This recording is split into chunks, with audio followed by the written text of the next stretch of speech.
Hello students, welcome to Smart Coaching Classes. In this video students, we are going to continue with chapter number 3rd, that is journal. And in our today's video students, we are going to start with sums. लेकिन sums को समझने से पहले students basic चीज़ें समझना बहुत important होता है. इसके लिए मैंने चैप्टर नंबर 3rd जर्नल के ऊपर कुछ बेसिक वीडियोस भी अपलोड किए है. वो वीडियो भी आप देख लो सो दैट आपको क्लियर कट आइडिया मिल जाएगा कि सम को किस तरीके से सॉल्व करना है. वहाँ पे बहुत सारे अलग अलग एंट्रीज को मैंने एक्सप्लेन किया है कि कैसे एंट्रीज आपको पास करना है और किस तरीके से दो इफेक्ट्स आपको देना है.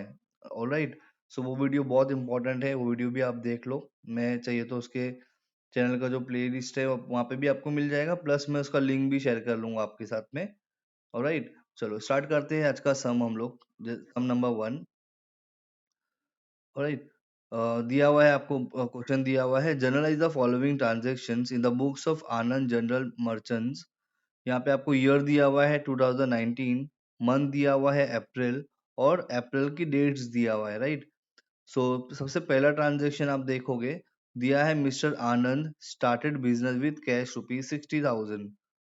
अभी मिस्टर आनंद, अभी हर एक ट्रांजैक्शन में आपको दो अकाउंट्स फाइंड आउट करने हैं. पहला अकाउंट डेबिट होगा और दूसरा क्रेडिट होगा.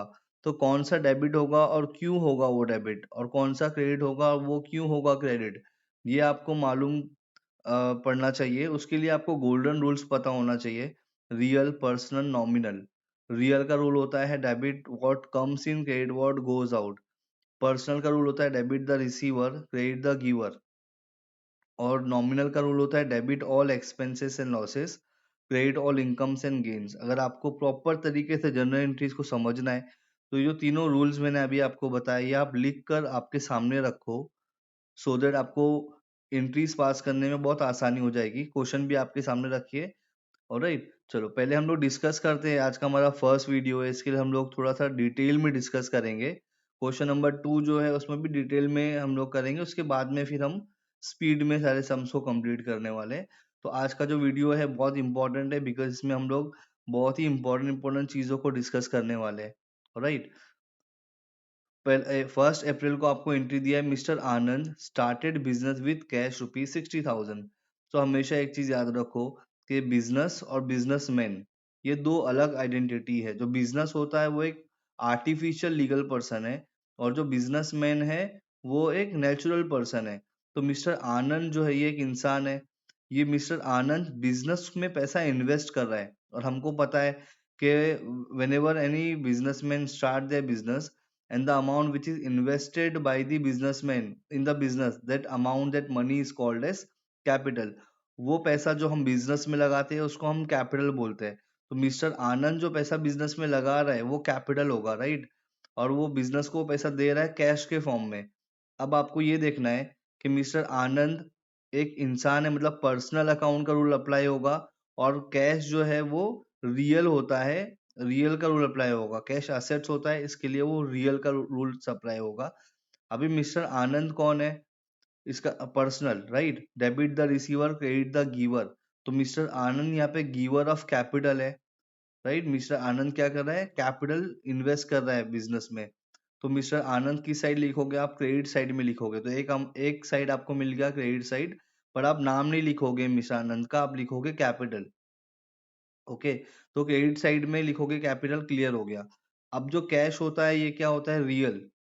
राइट, ये एसेट होता है, इसके लिए रियल होता है. रियल का रूल्स आपके सामने होगा, debit what comes in, credit what goes out. आप बिजनेस के पॉइंट ऑफ व्यू से सोचोगे तो कैश आएगा कि जाएगा, कैश आएगा. राइट, आएगा तो कहाँ लिखेंगे हम लोग, cash comes in. Right, so debit side में लिखेंगे. तो आपका जनरल एंट्री बनेगा cash account debit to mister आनंद.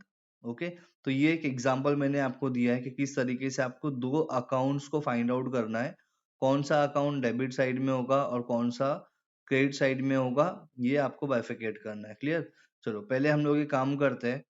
पहले एक फॉर्मेट रेडी कर लेते हैं. क्वेश्चन यहाँ पे लिख दिया है मैंने, ये आपका फॉर्मेट इस तरीके से आपको फॉर्मेट बनाना होगा जहाँ पे आपको date, particulars, LF, debit amount, credit amount ये लिखना होगा. ऑलरेडी हमने बेसिक्स में फॉर्मेट कैसे बनाना है डिस्कस किया है. ऑलराइट, चलो ऊपर लिखना होगा आपको इन the books of Anand general merchants, journal entries यहाँ पे लिखना होगा आपको. क्लियर, ये होने के बाद में पहला एंट्री मैंने आपको बताया, दो अकाउंट किस तरीके से हमने फाइंड आउट किया था। कैश आ रहा है, इसके लिए कैश को हम डेबिट साइड में लिखेंगे, और mister Anand is a giver of the money, इसके लिए क्रेडिट साइड में लिखेंगे, लेकिन हम लिखेंगे कैपिटल। ओके, तो हमेशा याद रखो, बिजनेस जब जब स्टार्ट होगा हमको क्रेडिट में कैपिटल लिखना है। मैं आपको एक बहुत इजी वे बताने वाला हूँ। तो पहले आप यहाँ पे आपको ईयर लिखना होगा, 2019 अप्रैल 1। कैश आ रहा है, इसके लिए डेबिट में लिखोगे debit what comes in cash account debit to capital account 60,000 60,000। बहुत सारे बच्चे कंफ्यूज होते हैं कि कैपिटल को क्रेडिट साइड में क्यों लिखना है। तो मैंने अभी आपको बताया, गिवर है मिस्टर आनंद, वो कैपिटल इन्वेस्ट कर रहा है, इसके लिए कैपिटल को हम लोग क्रेडिट साइड में लिखेंगे। याद नहीं रहता है आपको तो आप सिंपल लॉजिक लगाओ, C for capital C for credit, C for capital C for credit. तो कैपिटल हम लोग कहाँ लिखेंगे, क्रेडिट साइड में। नरेशन आप 60,000 आप डेबिट साइड में लिखोगे इस साइड में, और यहाँ पे आप डैश डाल दो चाहिए तो, और कैपिटल के यहाँ पे डेबिट में डैश डालो और ये अमाउंट को क्रेडिट में लिखो। ओके, और आपका नरेशन होगा being business started with cash. तो ये हो गया आपका transaction number 1। I hope you understood. Doubt होगा आप फिर से पूछ सकते हो मुझसे। अभी हम लोग आते हैं सेकेंड ट्रांजेक्शन जो कि दिया हुआ है 5 अप्रैल को। Purchased goods for cash ₹30,000। Basic में मैंने आपको बताया था, परचेज गुड्स, अगर गुड्स का नाम नहीं दिया हुआ है कि कौन सा गुड्स है, हम लोगों को परचेज को कंसीडर करना है। परचेज क्या होता है, परचेज आप करोगे तो आप पैसा दोगे, राइट, खर्चा होगा आपका, तो इसके लिए हम परचेज को एक्सपेंडिचर मानते हैं हमेशा। एक्सपेंडिचर होगा मतलब कौन सा रूल अप्लाई होगा, नॉमिनल का। आपके सामने नॉमिनल का रूल होगा, आप एक बार चेक करो क्या है वो rules. Debit all expenses and losses, credit all incomes and gains. Purchase अगर एक्सपेंस है तो परचेज को आप किस साइड लिखोगे, डेबिट साइड में, राइट। और आपने गुड्स खरीदा और आपने पे क्या किया, कैश। अभी मैंने आपको बताया कैश क्या होता है, असेट्स होता है। असेट्स मतलब रियल का रूल अप्लाई होगा, debit what comes in credit what goes out. तो ये ट्रांजेक्शन में कैश आ रहा है कि जा रहा है, आप कुछ खरीदोगे तो कैश जाएगा, राइट, पैसा आपके पास से जाएगा तो क्रेडिट होगा। तो आपको पहला अकाउंट मिल गया, डेबिट में कैश परचेज जाएगा और क्रेडिट में कैश जाएगा। तो आपकी जनरल एंट्री इस तरीके से होगी, purchase account debit to cash account 30,000 30,000 आप लिखोगे। नरेशन में आप लिखोगे being goods purchased for cash. Alright, बहुत ही इजी जनरल एंट्री है। अब आते हैं 7 अप्रैल पे। हम 7 अप्रैल पे आपको ट्रांजेक्शन दिया हुआ है, sold goods of ₹10,000 to Suresh. Goods बेचा। एक चीज हमेशा याद रखो, परचेज अगर एक्सपेंडिचर है तो सेल्स इनकम है। परचेज अगर एक्सपेंडिचर है तो सेल्स इनकम है। यहाँ पे क्या बेचा, गुड्स बेचा। अगेन असेट्स का नाम दिया हुआ नहीं है, गुड्स का नाम नहीं दिया हुआ है। सो परचेज अगर एक्सपेंडिचर होगा तो सेल्स क्या होगा, इनकम होगा। ये दोनों ही नॉमिनल अकाउंट्स है, परचेज और सेल दोनों ही नॉमिनल अकाउंट होता है। रूल क्या होता है, debit all expenses and losses, credit all incomes and gains. Purchase expenditure होता है, सेल्स इनकम होता है। इसके लिए सेल्स को हम कहाँ लिखेंगे, क्रेडिट साइड में। तो याद रखो, परचेज को लिखते हैं डेबिट साइड में और सेल्स को लिखते हैं क्रेडिट साइड में। ओके, क्या बेचा, गुड्स 10,000 रुपीज का सुरेश को बेचा। तो पहला अकाउंट तो आपको मालूम पड़ गया, सेल इनकम में नॉमिनल अकाउंट का रूल अप्लाई होगा, क्रेडिट साइड में लिखोगे। तो सेल जो है वो क्रेडिट साइड में हो गया, एक साइड कंप्लीट हो गया। दूसरा है आपका सुरेश। सुरेश तो एक पर्सन है, पर्सन मतलब पर्सनल अकाउंट। पर्सनल का रूल क्या होता है, debit the receiver, credit the giver. अगर आपने गुड्स बेचा सुरेश को तो सुरेश रिसीवर होगा, राइट, गुड्स का रिसीव करेगा गुड्स को। तो सुरेश को हम क्या लिखेंगे, डेबिट साइड में, debit the receiver. So entry क्या बनेगी, Suresh account debit to sales account 10,000 10,000। देखो इस तरीके से, Suresh account debit to sales account 10,000 10,000 being good sold on credit to Suresh. Alright, तो ये हो गया आपका नरेशन। अब आते हैं 10 तारीख को। 10 तारीख को क्या दिया हुआ है, देखो 10 तारीख को हमको दिया हुआ है परचेज फर्नीचर। अभी देखो यहाँ पे जो था, गुड्स का नाम नहीं दिया था ना, क्या खरीदा वो असेट्स का नाम नहीं दिया है। बट आप यहाँ देखोगे अगर इस तरफ, तो यहाँ पे आपको नाम दिया हुआ है फर्नीचर। तो अब यहाँ पे परचेज आप कंसीडर नहीं करोगे, आपने क्या खरीदा, फर्नीचर। अगर आपने फर्नीचर को खरीदा है तो फर्नीचर तो आएगा, फर्नीचर असेट्स होता है, असेट्स मतलब रियल। तो यहाँ पे रियल का रूल अप्लाई होगा, डेबिट व्हाट कम्स इन। तो डेबिट क्लियर हो गया, फर्नीचर आप कहाँ पे लिखोगे, डेबिट साइड में लिखोगे। किससे खरीदा है आपने? मिस्टर गोविंद से खरीदा है। ओके, मिस्टर गोविंद से खरीदा है, क्रेडिट पे 30,000 रुपीज का अमाउंट है। अच्छा, अगर आपने मिस्टर गोविंद से खरीदा होगा, परचेज किया होगा, तो मिस्टर गोविंद तो पर्सनल है, पर्सन मतलब पर्सनल अकाउंट बनेगा। Debit the receiver, credit the giver. तो मिस्टर गोविंद जो है यहाँ पे गिवर होगा, राइट? तो मिस्टर गोविंद को आप कहाँ लिखोगे? क्रेडिट साइड में लिखोगे। मिस्टर गोविंद को आप क्रेडिट साइड में लिखोगे। और फर्नीचर क्या है? रियल होता है। डेबिट व्हाट कम्स इन, तो फर्नीचर को आप कहाँ लिखोगे? डेबिट में लिखोगे। ओके, तो दोनों साइड आपका क्लियर होता है यहाँ पे। 10 तारीख एंट्री बनेगी आपकी furniture account debit to Govind account 30,000 लिखोगे। Being furniture purchase from Govind on credit. Clear? तो ये था आपका ट्रांजेक्शन जो 10 तारीख को हुआ था आपका, राइट? अभी आते हैं हम लोग 15 अप्रैल को। यहाँ पे बोला पेड। अभी देखो, वर्ड पेड का मतलब क्या होता है, आगे का आप नहीं भी रीड करोगे चलेगा। पहले ये देखो, पेड जो है, पेड इसका मतलब है कि अमाउंट ऑलरेडी पेड हो चुका है, पे कर दिया है, पैसा आपका जा चुका है। या तो आपने कैश में के फॉर्म में पैसा दिया होगा, या फिर आपने आपके अकाउंट के थ्रू ट्रांसफर किया होगा। आपका debit card, credit card, ECS, NEFT, RTGS, ऐसे कुछ करके आपने पैसों को ट्रांसफर किया होगा। मतलब आपका पैसा जो भी गया होगा वो बैंक से गया होगा फिर। ओके, चलो ये ट्रांजेक्शन देखो क्या दिया है। पेड फॉर रेंट, आपने रेंट पे किया है, तो रेंट आपका एक्सपेंडिचर बन जाएगा। ओके, एक्सपेंडिचर का मतलब होता है नॉमिनल अकाउंट। नॉमिनल का रूल क्या होता है? Debit all expenses and losses. तो रेंट को आप क्या लिखोगे? डेबिट साइड में। तो पहला पार्ट आपका कंप्लीट हो गया कि डेबिट में आप क्या लिखोगे? रेंट लिखोगे। 3,000 रुपए का ट्रांजेक्शन है। And paid by debit card, और आपने पे किया, पैसा पे किया, लेकिन डेबिट कार्ड का यूज किया। मतलब पैसा कहाँ से गया होगा? आपके अकाउंट से गया होगा, बैंक से गया होगा। तो आपका ये जो पैसा जा रहा है वो आपका रियल है। रियल मतलब एसेट से पैसा जा रहा है। Debit what comes in, credit what goes out. तो गोज आउट क्रेडिट साइड में आएगा, राइट? तो आपकी एंट्री क्या बनेगी? Rent account debit to bank account. Date लिख दो 15, rent account debit to bank account 3,000 being rent paid by debit card. Okay, तो ये था आपका 15 तारीख का ट्रांजेक्शन। अभी आते हैं हम लोग 21 को। दिया है परचेज गुड्स। अगेन देखो यहाँ पे गुड्स बोला है, कौन सा गुड्स नाम नहीं दिया है। अब हम क्या कंसीडर करेंगे? परचेज। परचेज क्या है? एक्सपेंडिचर है, नॉमिनल का रूल अप्लाई करेंगे। Debit all expenses and losses. तो परचेज कहाँ जाएगा? डेबिट में जाएगा। From Urmila on credit ₹70,000। Urmila, Urmila तो पर्सन है, पर्सन मतलब personal account.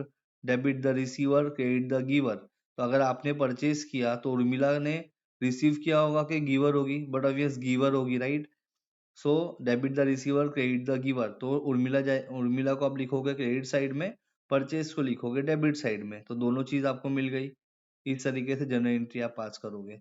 Purchase account debit to Urmila's account 70,000 being goods purchase from Urmila on credit. ये हो गया आपका 21 का एंट्री। अब आते हैं हम लोग 27 का एंट्री। देखो, जैसे कि मैंने आपको बताया, पेड। पेड का मतलब है कि वो आपका कैश ट्रांजेक्शन है, पैसा आपने पे किया है। अब वो भले से कैश में आपने पे किया होगा या फिर आपने बैंक के थ्रू पे किया होगा, डिफरेंट मोड्स को यूज करके। ओके, तो ये आप समझ जाओ कैश ट्रांजेक्शन है। Paid for transport ₹1,000 to united transport. Paid किया ट्रांसपोर्ट, तो ट्रांसपोर्ट आपका एक्सपेंडिचर होगा। फिर एक्सपेंडिचर होगा मतलब डेबिट में लिखोगे, debit all expenses and losses, right?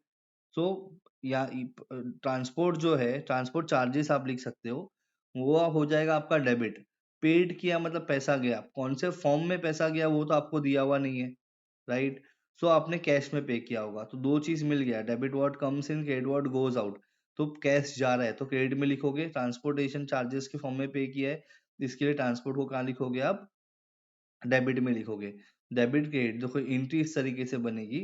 27 को transport charges account debit to cash account 1,000 being transport charges paid. अभी बहुत लोगों को ये कंफ्यूजन होता है कि paid for transportation rupees to united transport, ये तो नाम दिया हुआ है तो पर्सनल का रूल अप्लाई होगा। यस, अगर यहाँ पे पेड वर्ड नहीं होता तो आप यहाँ पे पर्सनल का रूल अप्लाई करते। लेकिन क्योंकि यहाँ पे पेड, पेड का मतलब है कि ट्रांजेक्शन ऑलरेडी कंप्लीट हो चुका है, ये क्रेडिट ट्रांजेक्शन नहीं है। हम नाम कब लिखते हैं? जब वो ट्रांजेक्शन क्रेडिट ट्रांजेक्शन होगा तब लिखते हैं, करेक्ट। यहाँ पे ऑलरेडी पेड कर चुके हो आप, ऑलरेडी अमाउंट पेड हो चुका है, तो ये कैश ट्रांजेक्शन है, राइट। तो उस वक्त हम लोग क्या करेंगे, नाम को इग्नोर करेंगे। क्लियर। तो ये था आपका 27 अप्रैल का एंट्री। अब आते हैं लास्ट एंट्री की तरफ। पहले यहाँ पे समझ लेते हैं कि क्या दिया हुआ है। Paid to Urmila ₹20,000। Paid, again आपने पैसा पे कर दिया है, कुछ बोला नहीं है, कैश के फॉर्म में गया है। Debit word comes in, credit word goes out. तो कैश को आप कहाँ लिखोगे, क्रेडिट साइड में लिखोगे, करेक्ट। किसको पे किया, उर्मिला को, ₹20,000 ऑन बिहाफ ऑफ शर्मिला। अब यहाँ पे देखो क्या है, बेसिकली आप जो अमाउंट पे कर रहे हो वो आपको पे करना है शर्मिला को। एक्चुअल में जो आपको पे करना है वो शर्मिला को पे करना है, लेकिन आप पे किसको कर रहे हो, उर्मिला को, शर्मिला के बिहाफ में। मतलब ये कि आप पे तो शर्मिला को ही कर रहे हो, लेकिन सिर्फ लिंक कौन है बीच में, उर्मिला। तो उर्मिला को इग्नोर करने का, जो भी लिंक होगा बीच में उसको इग्नोर करने का। एक्चुअल में आप किसको पे कर रहे हो, शर्मिला को, राइट। अगेन रीड करो। Paid to Urmila ₹20,000 on behalf of Sharmila, मतलब आपको अमाउंट शर्मिला को पे करना है। आप पे भी उसी को कर रहे हो, लेकिन किसको, किसके थ्रू पे कर रहे हो, उर्मिला के। तो उर्मिला को आप इग्नोर करोगे, जिसको एक्चुअल में पे कर रहे हैं, पे करना है आपको, उसी का नाम लिखोगे आप। तो पे किया मतलब पैसा गया, तो क्रेडिट साइड में पैसा कैश लिखोगे, क्लियर हो गया एक साइड। शर्मिला तो पर्सन है, पर्सन मतलब पर्सनल।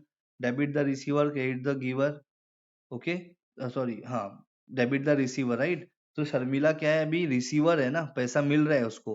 तो Sharmila account debit to cash account लिखोगे आप।